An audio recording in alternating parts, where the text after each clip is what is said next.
Sometimes the most powerful move you can make is no move at all. Silence can cut sharper than words, distance can scream louder than arguments, and stepping back can reveal a strength no one expected you to have. Carl Jung once wrote, "Everything that irritates us about others can lead us to a better understanding of ourselves." Few statements strike as deeply when it comes to relationships, manipulation, and the subtle dynamics of human energy. We live in a world that worships availability.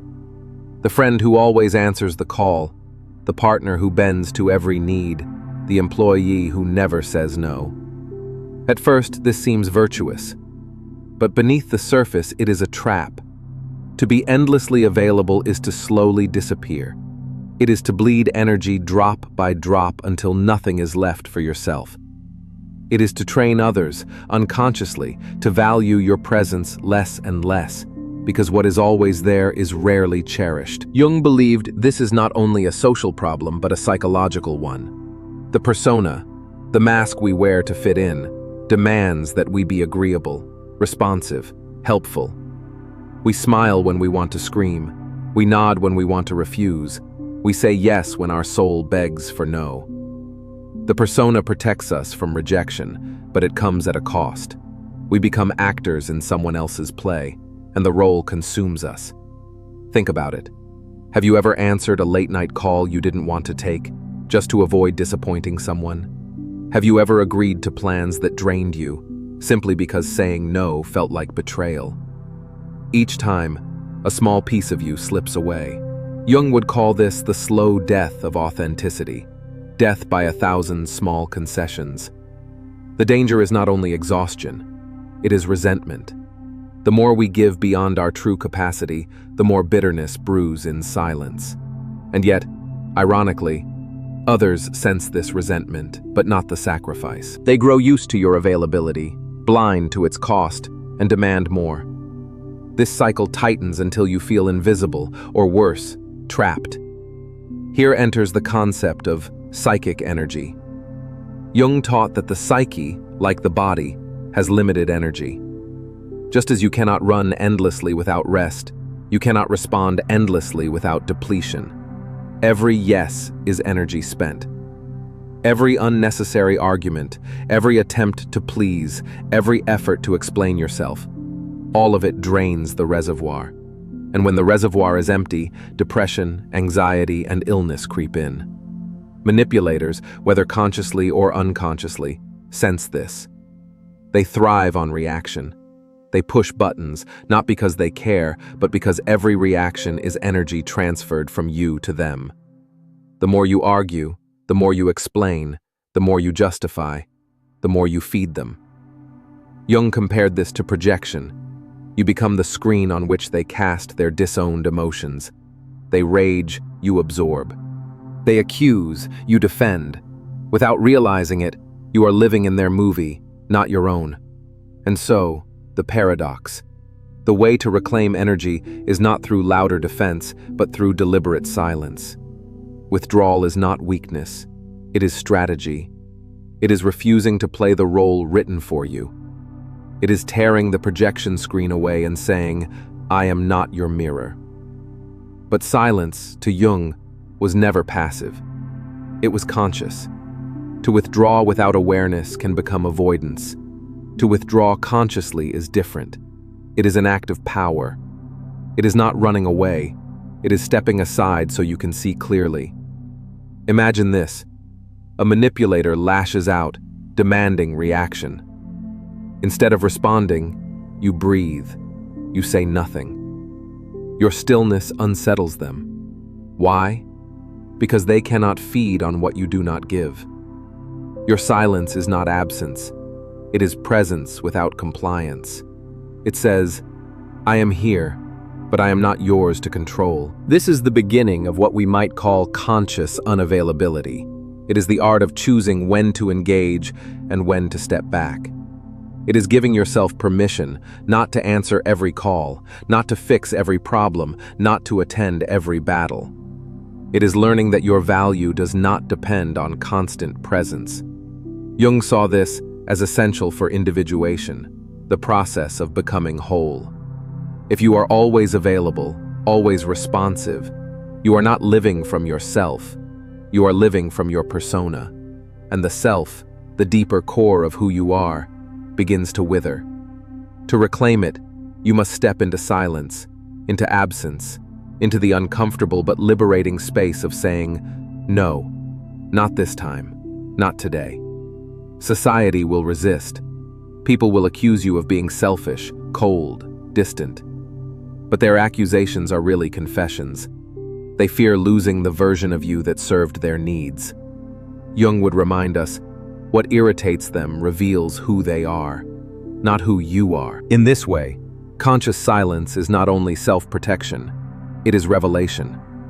It shows you who truly respects your boundaries and who only valued your compliance. It exposes manipulations, it tests relationships, and most importantly, it restores the energy that was always yours to begin with. So, part 1 leaves us with a truth both unsettling and freeing. Being less available is not abandonment, it is alignment.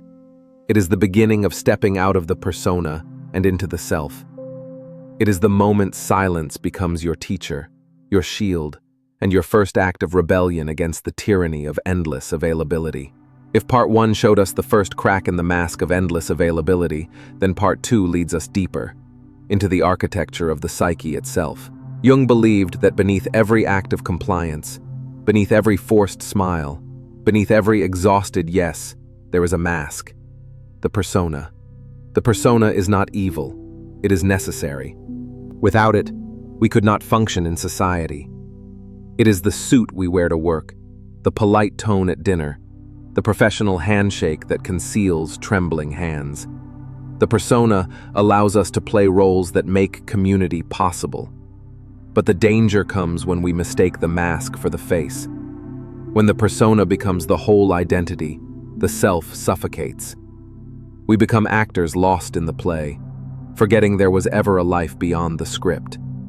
We believe we are only valuable if we serve, only lovable if we please, only safe if we obey.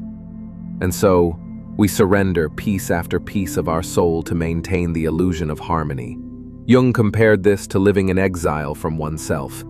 You are praised by others, yes, but inside, there is silence. Not the liberating silence of choice, but the suffocating silence of absence. You no longer hear your own voice because it has been drowned out by the persona's performance. This is why the over-available person feels both needed and invisible. They are surrounded by requests, calls, and obligations, yet inside they feel hollow. The world applauds the mask, not the soul. And the more they play the role, the more estranged they become from the self. Energy, Jung taught, is the bridge between these realms.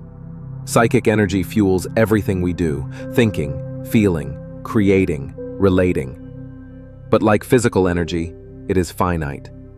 Every time we argue unnecessarily, every time we explain ourselves to those unwilling to listen, every time we force cheerfulness we do not feel, psychic energy is drained. Jung warned, when energy is depleted, the unconscious revolts.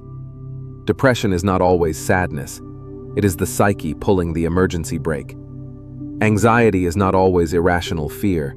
It is energy turned against itself, trapped with no outlet. Even physical illness can manifest when psychic energy collapses. The body keeps the score, but so does the soul. Silence, then, becomes more than absence of speech. It becomes conservation of energy. Every word you do not waste is energy retained. Every battle you do not fight is strength preserved.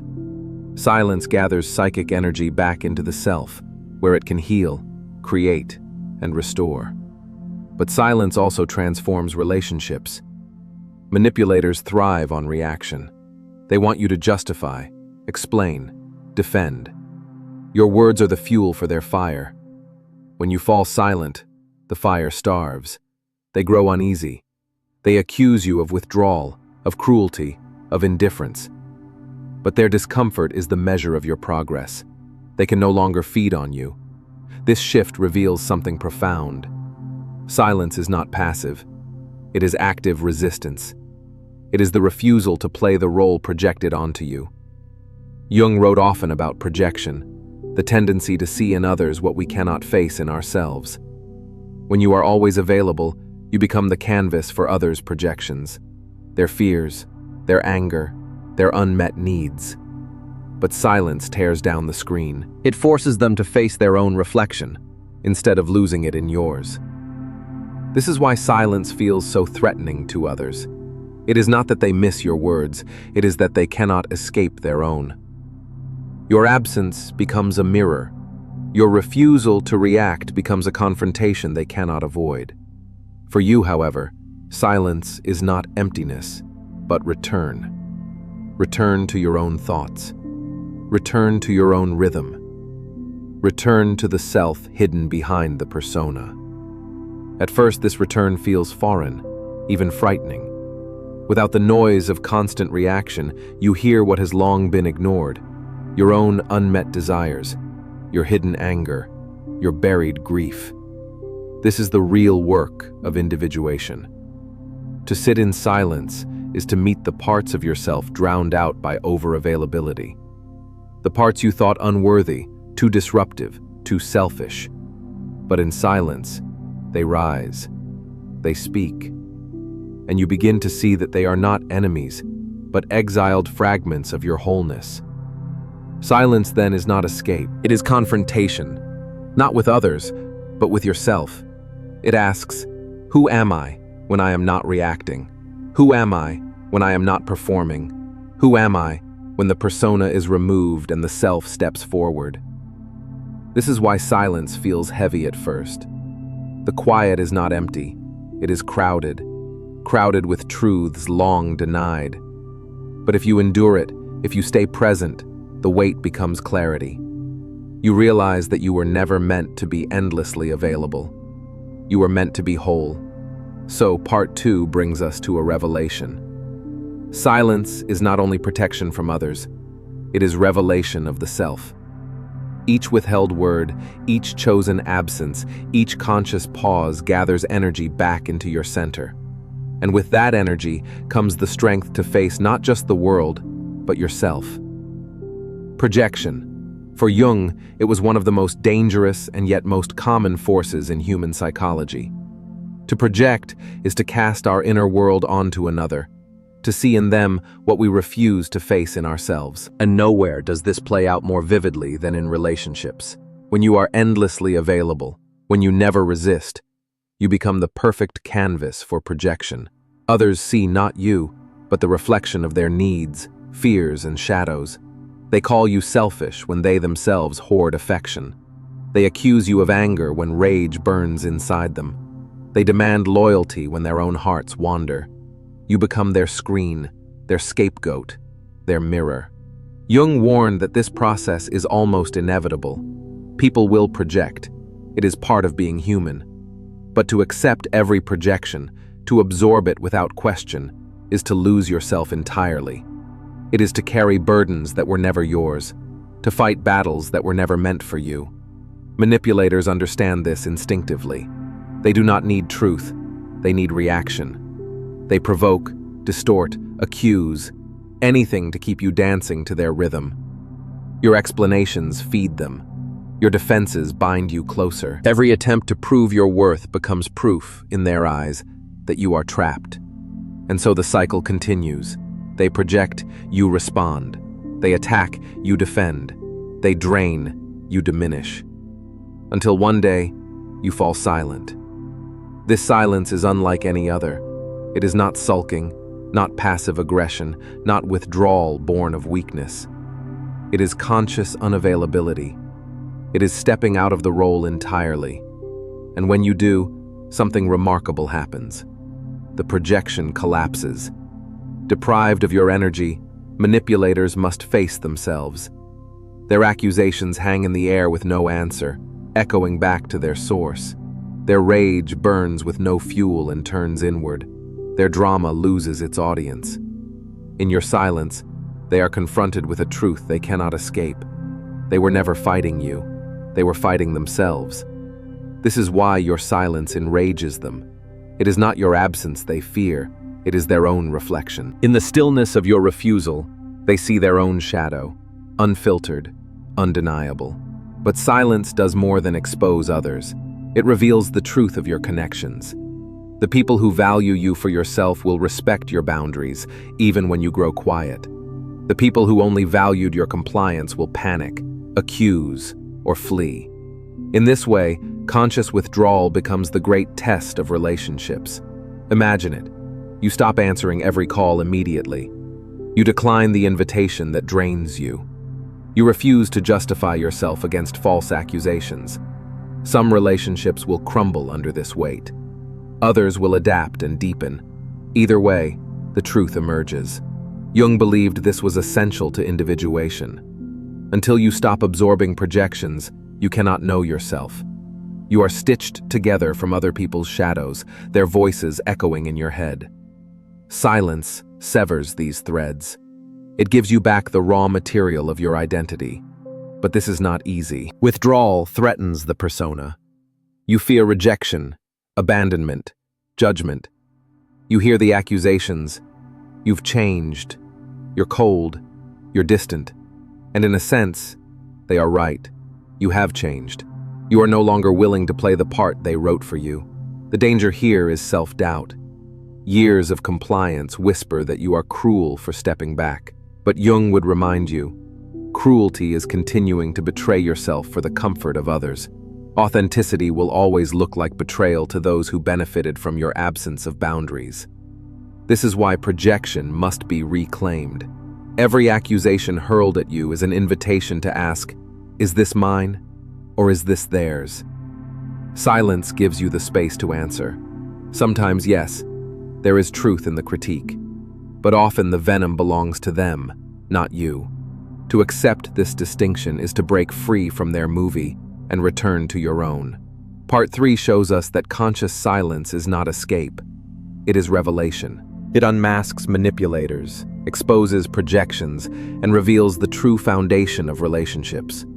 It is not easy, but it is liberating. For the first time, you are no longer the screen. You are the projector, choosing what story to play, what energy to share, what truth to live. Every withdrawal feels at first like death. The silence is heavy. The absence of reaction feels unnatural.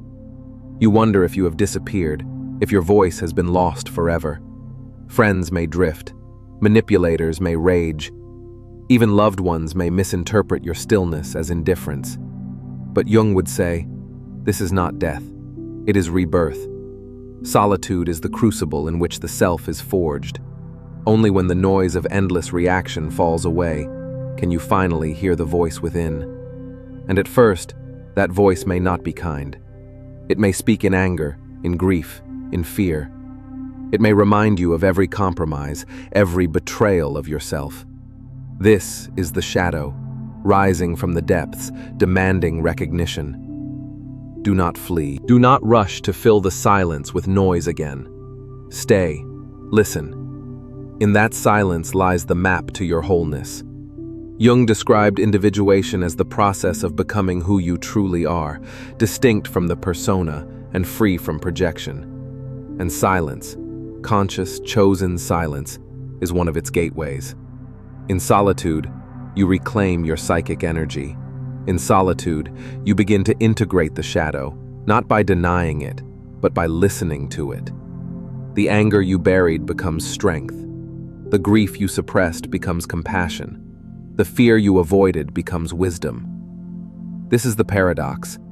What you once gave away in over-availability now returns as power. The energy you wasted on defending yourself, explaining yourself, proving yourself, now fuels creation, insight, transformation. Your silence becomes a forge. Others will notice the change. Some will resent it.